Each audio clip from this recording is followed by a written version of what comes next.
Hello, everyone. Welcome to In the Zone. My guest today is Oscar Zelaya. Is that pronounced right? Zelaya? That's right. A That's right. 2016 ARG champion, a YCS champion from YCS Austin in 2013, a Right. YCS Indianapolis Ultimate Time Wizard champion in 2024, and second No, it's place, 2023. 2023? Okay, 2023. Yeah. And Yep. second place at YCS Vegas Time Wizard this year, I believe. No, 2025? that was last year. Last year. Okay. Indy. Okay. Indy. Gotcha. Time is a blur. And of course, just a number of tops throughout the years. So, how are you doing? I'm doing well. We just had a huge announcement when it came regarding Ultimate Timers. I don't know if you heard about it last night. Yeah, I woke up this morning and it was like the first thing I saw was. Right. So Yeah, it was a what do you think about that? Like, it's kind of a big deal. I mean, as people like us who mainly focus on a lot of like the retro time wizardy side right. of things. Well, it's a huge change. A lot of the decks got nerfed, but me personally, I would still play even with the new mechanics. I would adapt, but there's a huge outrage in the community. Yeah, why do you think Konami would jump on this? Do you think it makes it easier for them? Do you think it's a way to try and get new players into the game and not have to like worry about like erratas and card prints and stuff like that? I think that's one of the big reasons, and the judges. Those are like the big two reasons. They don't want confusion. Like people who get into Yu-Gi-Oh from Edison or Goat, they're like, oh, I don't want them to then. They're trying to convert us to play advanced, right? So they're like, I don't want any confusion from those guys moving over to advanced. And the judges, easier to find judges to judge all the events. So that's what I think. So in regards to like moving players from like Time Wizard to Advanced, kind of someone like you played Advanced from was it between like 2012 and 2016, like around that time. Like, is there a reason why like you haven't like kind of jumped back into that and focused more on like the Time Wizard scene? I did play a little bit of advanced a year and a half ago. Once you haven't played for years, it's a leap. Like the game is so much faster and it's just hard to get into it. Like even right now, sometimes I try to get into it. It's just a learning curve. You have to really commit to learning the new way. It's almost a different game compared to like 2016. Sure, yeah. I mean, 2016 is kind of like a pretty big year for you. A lot of changes in regards to that. Like, what made you kind of stop playing competitively at that time? Was it a specific format, specific event, or just some external reason? And it was funny, like a lot of the people that I knew, we all kind of stopped playing around that same time. I think it's just people just transition out of the game. Like even now when I go to, because I go to the YCSs for retro, I don't really know a lot of the modern players versus when I used to go to YCS, like I knew a bunch of the people. So yeah, I think it's just people transition in and out of the game. Is that what got you started years back? Was just having like familiar people kind of doing a hobby together? Yeah, a lot of my locals, we would travel together. That's what really got me into it. And now we're kind of back. Now that we're older, we're playing, retro, but none of us want to play advanced. Well, I do, but at least my close friends, they're not interested in advanced at all.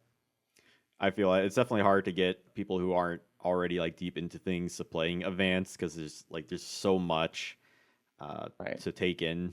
That's why a lot of like friends in my friend group we tend to lean more towards like the retro formats, which I can understand Konami a little bit with their decision for the card prints, because I have friends that will look at a card and not know that hey, like Hmm. Go Guardian not doesn't need an Earth Tuner in Edison format when they're looking at Yeah. just when they go on a website and buy a card, they're not really thinking about. They just know hey, people play this card. Well, it comes something to like, 'cause I originally found you on your YouTube channel, Legacy Retro Formats. You do a variety of formats. You kind of primarily focus on like Edison, and like a bit of redo in there. So I kind of want to like talk about that. Like, let's focus on redo first. Like, what kind of sparked that format like within your circuit? What is it that you like about it? Was it you don't like about it compared to something like Edison, which is the Yeah. current most popular like retro format? Well, I basically go by what my locals want to play. It's not really up to me. It's like the majority of my locals, like we did Hat before, we've done Go, we've done Tengu, and I just like I'll do whatever you guys want to play. As far as redo format in particular, I actually played during that time. Like I started playing Yu-Gi-Oh right after Edison format. So yeah, I like the decks in redo. I like Wind Up, I like Rabbit. So there's no priority. I'm still kind of new to redo, so I can't really, judge it compared to Edison. Well, I've been playing Edison for like 2 years now, so only time will tell. Maybe eventually I'll get tired of redo. But the one thing I do like about redo, the decks aren't too overpowered. Where like compared to when I played hat format, the decks felt way too strong in hat with Soul Charge, Sanctum, all those cards. So Yeah, more people should try out fire water format like right before hat, where right before that, yeah. you didn't have like soul charge and some of those like busted cards. You just kind of inspired me to pick up some redo decks and play with some of my friends. And one thing I really like about it, there's a level of complexity to it, but it's not too terribly complex. And there's a lot of blowout cards, which makes it easier for like friends of mine who may not be super skilled in like an Edison kind of format that requires like a ton of finesse, where they can just kind of slap down like a heavy storm or like a dark hole or like triple MSTs and kind of like get through the game. Have there been any other formats that you would like to see have more eyes on, whether it's a not as big format or even something like way more obscure that you've played at some point in your time? Actually talked to a few people about this, and another good format that I think people should consider. I think the next big one might be like the clown. I think it's called Clown format from 2015. It has the variety, which I think is very important for a retro. Because most of the formats, there's only like 2 to 3 decks, but that one, there's actually quite a few decks you can play. Shadal, Necros, Infernoid. Yeah, there's quite a few decks. So I think that one would be a decent one. Yeah, I recently made a video just a month ago about clown format, and as I'm like kind of progressing through the like kind of the pendulum era, that's definitely one that's like stuck out to me. Like that and Monarch format from 2016 have been like a ton of fun. So you primarily like your main focus would be like Edison format. Would that be a Yeah, it's the most popular assumption? one, so that's why I cover that one the most. But it's not my favorite for sure. What would you say is your favorite format? From the ones I've played so far, I'd probably say Tengu because the Tengu Plant deck is so much fun to play, and the mirror match is fun. So I would probably say Tengu format. Not just because you have that giant card of Reborn Tengu back up there. I just like the deck. It's like an iconic deck. Like I went to Vegas earlier this year, and I played every round was a mirror except one. Yeah, it's nice to see that just the amount of Time Wizard formats that get a lot of love and attention by Konami and but also by fans, right? It's not just one at a time. It's usually like a couple, floating around, Goats, Tengu, Hat, Edison. Hopefully more come up as people kind of go through different formats and try to explore more around them. So I kind of want to go back to your initial YCS win at 2013. 2013. What led up to that, to like your deck decision, to how you kind of felt like you played that ultimately won the event? Kind of interesting story. So when I think what's the pack called? The one where Merbil Abyss came out. This Cosmo was right Blazer. before. Yeah, that one. So but before Tias came out, and I think Gaios. So Murma was played as like with Undyne, and then no one knew how good Tias was at that point. Luckily for me, I had Billy Break at my locals, so he built the mono Mermail deck that he got top four at Miami. So I was kind of playing it. I would play against him at local. I actually tested against him with my wind up deck. So, and he was main decking 2 Royal Decree for a while. And I remember he beat me at locals quite a few times with that version of the deck. But I went to Miami as well. I was playing wind up, didn't do well. And then that same week of YCS Miami, they announced, oh, the ban list. So windups got nerfed and a couple other decks got nerfed, but Mermail went untouched. So since I'm in Texas, I knew I'm gonna go to the YCS in Austin 2 months after. So I was like, okay, I have to start learning how to play Mermail. It stuck in my memory how bad I got beat by Billy's deck with Decree. So I was like, I'm gonna play this deck. Kind of took his deck from Miami, made a few changes, went to the YCS, and ended up winning. Was there like any specific like tough matchups you remember, or was it just kind of like pretty smooth sailing throughout? Well, I built my deck with the 2 decrees in the main deck because the Mermail mirror match was not a very skillful mirror at all. So I felt, what's the point of main decking, building my deck to beat the mirror match, right? So I focused more on, Mhm. I want to guarantee the win against the other decks. And then game one, the Mermail mirror is a coin flip anyway. The only tough matchup I would say would be the mirror. Everything else was, almost free because my deck was just better than theirs. Were you playing Mermail just because you thought like it would win, or was that like a deck that you really kind of connected with? No, I mean, I always play the best deck. It's not about, I always play the deck that gives me the best chance to win most of the time. Yeah, sure. So what would you say is your favorite deck of all time? I would say the Pepe deck that I won the ARG with is my favorite deck. Pepe. That's a that's a deck. Yeah. It's tier zero. I was like, I think one of the first decks that got an emergency ban list.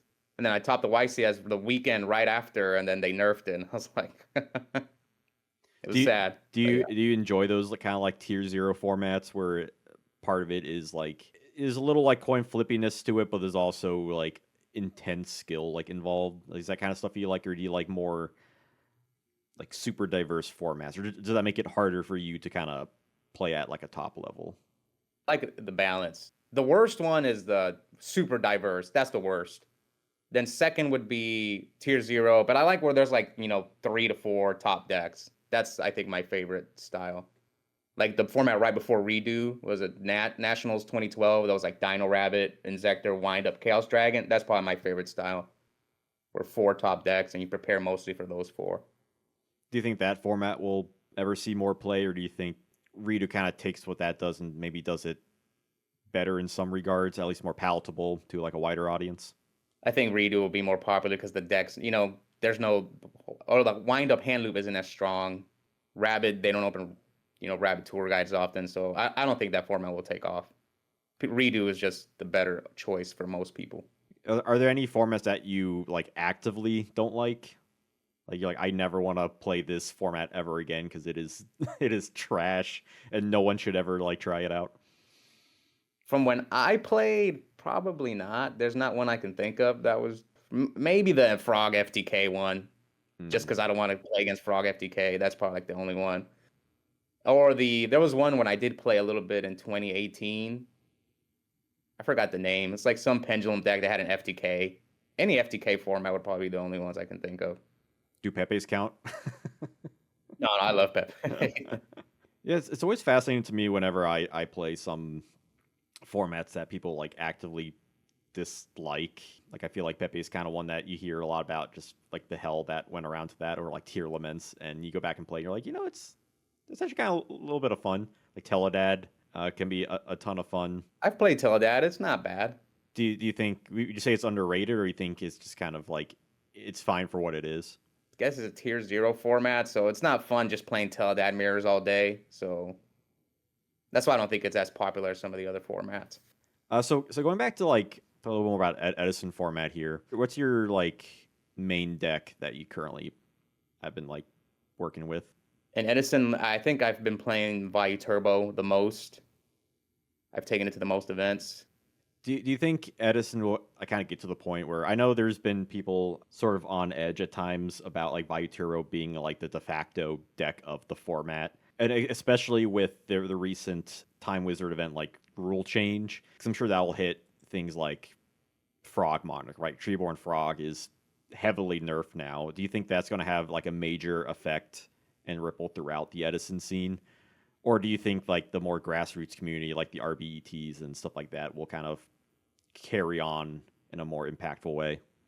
Well, it's going to be different because I think only for Konami events they're going to play by the new mechanics and erratas. But I think the old, like the online community, RBTs, they're still going to play with the old ruling. So it's going to be kind of like a, if you're planning to go to a YCS, you're going to have to learn the new mechanics and stuff, and Hmm. new play with the new erratas.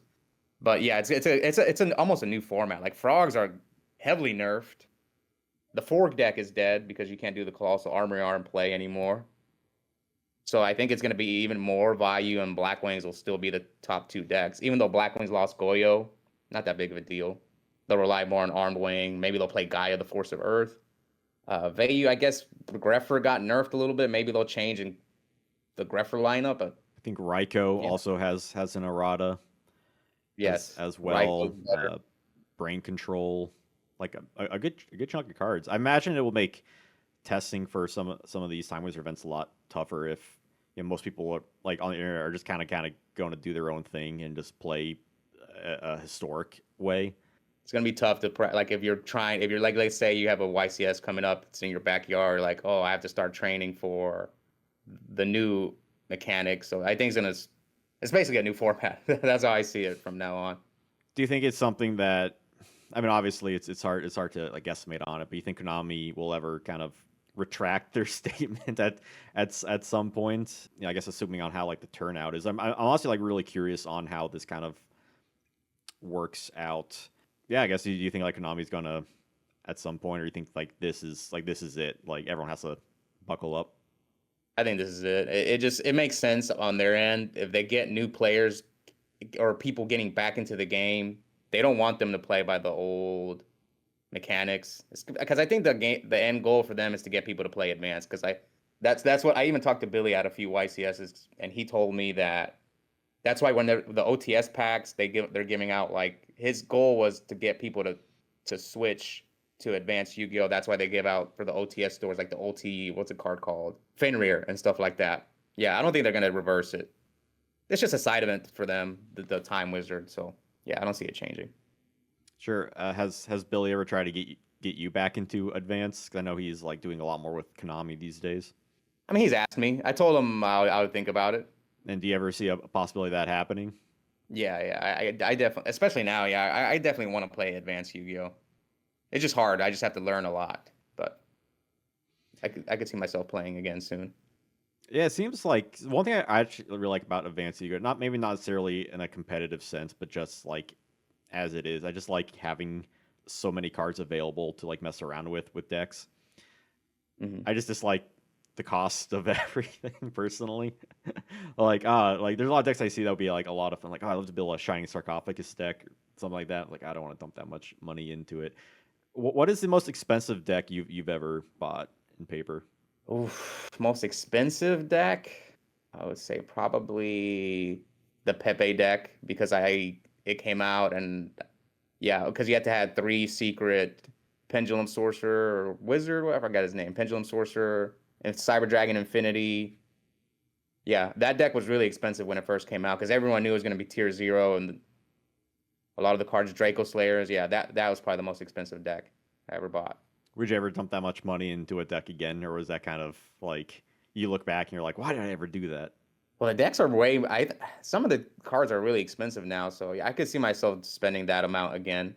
I play really. I always try to play competitively, so that's why I'll get the cards if I have a YCS coming up or something. That's fair enough. I respect it. I mean, you get more of those giant cards back there. Which one of those is your favorite? Is it like the Rescue Cat because it's big, or is there one that has more personal like value to you? The Rescue Cat. I mean, it's the one I won, so definitely the cat. The bigger one. So, is there anything you would like to see from like Yu-Gi-Oh moving forward, whether it's like Time was related or like advanced related, or just kind of like any general thing that you've always kind of wanted Yu-Gi-Oh to bring to the table? I think they should at least record the matches for Time Wizard. I know they can't stream it because they're streaming advanced at YCSs, but I wish they would at least because they were actually filmed my finals match between Fraser Smith and I at Indy, but they never uploaded it to their YouTube channel. So that would be nice to at least record, the top eight Mm-hmm. or Time Wizard or and give us different mats. Like they shouldn't be giving the Time Wizard tournament the same mats that they give out to the pods. So yeah, I just wish they would promote the Time Wizard events a little bit better. That's about it. So, do you just have Like, like multiple of like the same mats like in a closet somewhere? I have two hamster mats, so I wish I would have got a different one for topping the Time Wizard tournaments. What card would you want to see on a mat? Let's say it's related to the format that you're playing this event for. I mean, any of the top ones like Vayu, Ab Zero, Shura, Whirlwind, any of the iconic cards from Edison from the top decks, Substitoad. I do like a good mat. I mean, Lord knows I have too many mats, Too many. but I like them. It's Yeah, not a problem. It's not. I swear. you don't play like a Spellground mat? No, no. I have. kind of wild. And the more mats I see, I'm like, ooh, I want this. Like, do I need more mats? No, I don't need more than one. But what would you say is your favorite product that Yu-Gi-Oh has released? Like whether it's like a core set, card sleeves, structure deck, I don't know. Lately, I guess I like this where all the QCRs are coming out from Stampede or the quarter century sets. yeah, the quarter century sets probably like the ones I like the most because they reprint a lot of the old school cards like we just got like QCR Trap Dust Shoot, QCR Royal Oppression. I've been waiting for those forever. QCR Dimensional Prisons. So probably that set. Do you like the platinum rares? Because I feel like for me, I kind of like them, but they do feel like a little tacky for me. I don't know what your opinion on that is. I just prefer the QCRs. I don't really like the platinum. Sometimes I'll use them. They're not bad. Hmm. Do you try and go like high rarity when you build sets or when you build decks, or is that just kind of whatever is affordable?